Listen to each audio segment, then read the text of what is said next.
Vamos dar prosseguimento ao estudo no livro de Marcos, no capítulo 4. Nós vamos fazer um breve resumo aqui do verso 1 até o verso 34. E nesses textos nós temos aqui então o próprio Cristo ensinando os seus discípulos por meio de parábolas, né? E o principal ponto aqui no meio dessas parábolas, aqui nesse ensino, é o que se refere ao reino de Deus.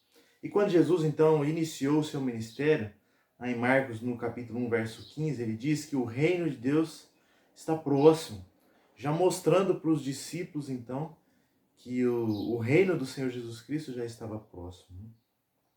E o objetivo então aqui dessas parábolas, né, como um primeiro objetivo, era então, de uma certa forma, esconder esse reino de Deus, pois tinha nelas então, ali nessas parábolas, ali, uma mensagem enigmática, que não era perceptível então para algumas pessoas que ouviam de uma primeira vez, ou de outras pessoas também, porque tinham, e pela própria dureza dos seus corações, não é?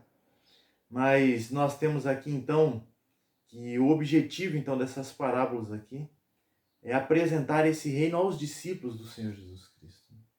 Enquanto para outros, estava sendo então ali ainda... não estava sendo revelado, né? Pois tinha muita gente ali que estava seguindo propriamente Jesus, mas ainda não o conheciam, né? Não conheceram Jesus no meio da sua própria caminhada, né?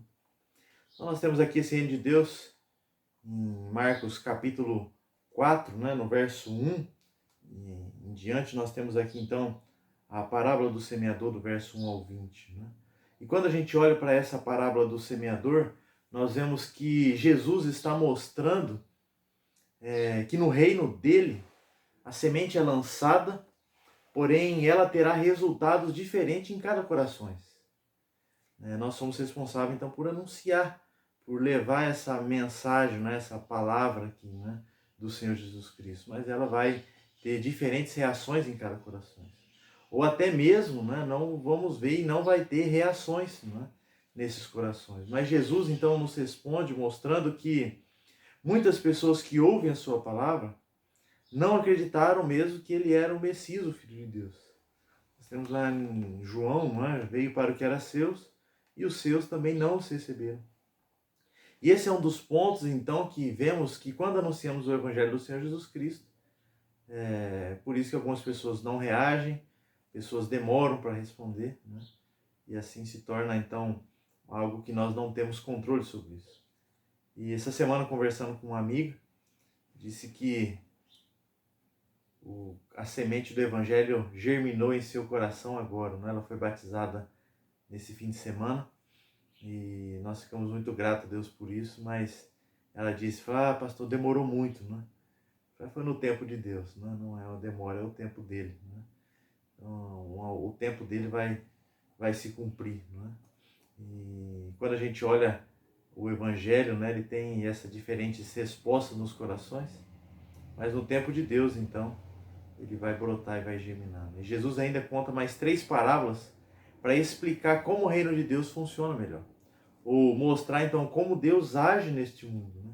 E Jesus, então, mostra aos seus discípulos, aos quais, principalmente, ele está falando aqui, que o reino de Deus, então, não parecia tão claro para as pessoas. Então, nós temos a próxima parábola, em Marcos capítulo 4, verso 21 ao 25, a parábola da candeia, né? Nessa parábola, então, é a candeia que vemos que, por muito tempo, a luz ficou, então, aqui escondida debaixo da cama de um alqueire, né? O alqueire tem a ver com como se fosse uma tigela, uma panela que estivesse tampando essa luz, né? E por isso, então, essa dureza nos corações. Por muito tempo, esse evangelho, então, esteve ali escondido, né? E esteve ali, então, obscura essas pessoas, pois eles estavam vendo, né, o próprio Cristo ali, estavam vendo os seus feitos, mas não percebiam, estavam ouvindo, mas não entenderam, né? E o mistério, então, aqui de Jesus, né, ele começa a ser mostrado, né? E no ministério do Senhor Jesus Cristo, então, ele começa a revelar isso.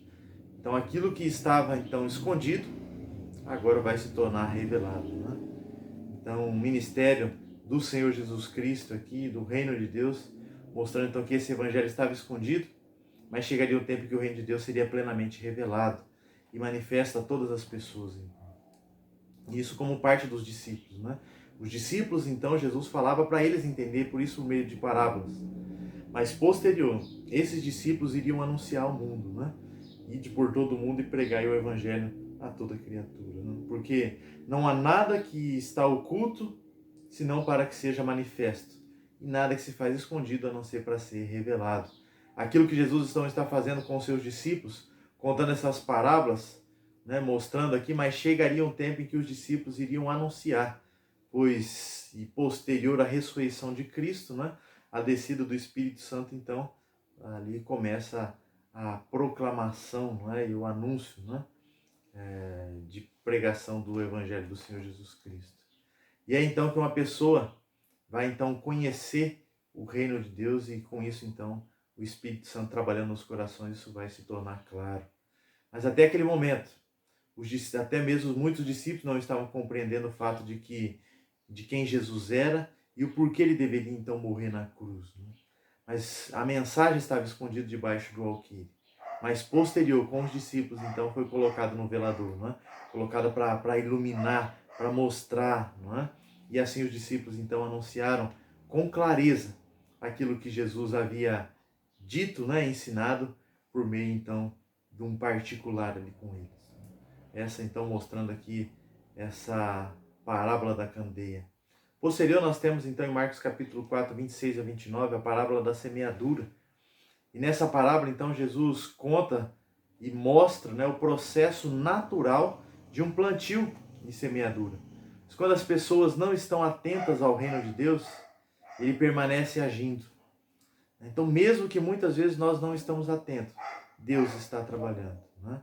E quer você esteja acordado ou dormindo, esteja então descansando ou trabalhando, Deus está operando no mundo, né?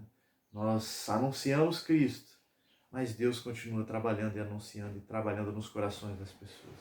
A semente da palavra de Deus, então, e o semeador, não é? É aquela então que prega e ensina as pessoas, mas de uma forma que não entendemos. Deus faz com que a semente da palavra venha germinar nos corações. Não sabemos como nem quando Deus faz isso, mas a palavra de Deus germina nos corações, estando nós dormindo ou acordado, trabalhando então, ou deixando de trabalhar. O reino de Deus então é dele, e ele faz então crescer de forma misteriosa. O propósito dele então aqui é encorajar os discípulos que mesmo em meio à rejeição, mesmo em meio à perseguição, Jesus está recebendo o reino de Deus, não é? E há de descer inevitavelmente então fazer a sua tarefa então de fazer esse evangelho germinar nos corações. Mas enquanto isso, quando estamos sendo rejeitados, não é? Estamos sendo perseguidos, não devemos temer, porque sabemos que Deus está trabalhando, Deus está fazendo com que essa palavra que foi semeada venha germinar nos corações. Pois o crescimento é dele. E no final podemos ter a certeza, não é, de que vai ter uma colheita, uma grande colheita. Não é? E ele então vai passar aqui então essa foice, não é, na colheita, pois a espiga já vai estar madura e já vai estar cheia dos seus frutos. E pode ser que nós mesmos não vamos ver os frutos dessa própria semeadura, da nossa própria semeadura. Pode ser que outros vão colher esses frutos. Mas o que importa para nós é que ele vai agir nesses corações, enquanto muitas vezes nós vamos estar dormindo, não é? Como no caso aqui não sabemos como ele faz isso, mas ele age e ele faz no tempo dele. Posterior então, Marcos capítulo 4, verso 30 a 34, nós temos aqui então essa parábola do grão de mostarda, e sabemos então que para nós hoje, que temos uma rama de conhecimento mais aí até por causa dos estudos, o grão de mostarda, então sabemos que ele não é a menor semente, mas porém para a época, a menor semente conhecida ali era esse grão de mostarda. Mas o ponto principal aqui é mostrando que uma semente tão pequena viraria então uma hortaliça tão grande que pode chegar até 4 metros de altura. E isso com bastante ramos, onde até mesmo alguns passarinhos poderiam ali fazer então o seu próprio ninho, né? E nessa parábola então, ela é utilizada para mostrar que o reino de Deus então, ele é comparado a uma semente bem pequena, Mas essa semente pode então se tornar, não é, uma grande árvore aqui que venha a acolher vários pássaros, e fazer então ali os seus próprios ninhos, né? Uma grande morada. E Jesus mostra então aqui que o reino de Deus ele tem alguns princípios também. Ela começa então bem pequena, uma sementinha de mostarda, mas se torna então uma grande árvore frondosa, né? Que pode acolher então muita gente. E talvez aqui ele esteja se referindo então a uns outros grupos, né, de cristãos aqui que estavam recebendo o evangelho, até mesmo os próprios gentios. Mas o que ele quer mostrar aqui, o ponto principal aqui, é para não desanimarmos, mas confiarmos de que Deus haveria de trazer o seu reino na terra, né? E que eles estavam então apenas no começo, uma pequena semente, pequenininha, lançada na terra. Mas o dia então se tornaria essa árvore frondosa, né? Apontando isso aqui também para o fim dos tempos, né? Para o grande momento e ápice então do retorno do Senhor Jesus Cristo, onde Deus então vai juntar todas as nações diante dele, né? E quando ele vir então para ser recebido em glória com o seu povo, nós teremos então um novo céu, uma nova terra, onde habita a justiça, né? Mas agora, como nós podemos ver, era como se nós estivéssemos então jogando e lançando uma pequena semente de mostarda, bem pequena, mas algo que vai se tornar muito grande. E com isso a gente pode concluir no que diz respeito a essas parábolas aqui do reino, né? Que o reino de Deus, então, ele é o seu domínio sobre a humanidade, a sua execução, né, do seu plano de redenção neste mundo, em usar pessoas para semear a sua palavra. Mas a atuação é de Deus, e essa atuação é imperceptível aos olhos e corações humanos. É somente perceptível pelos olhos da fé, pois o reino de Deus é como esse grão de mostarda.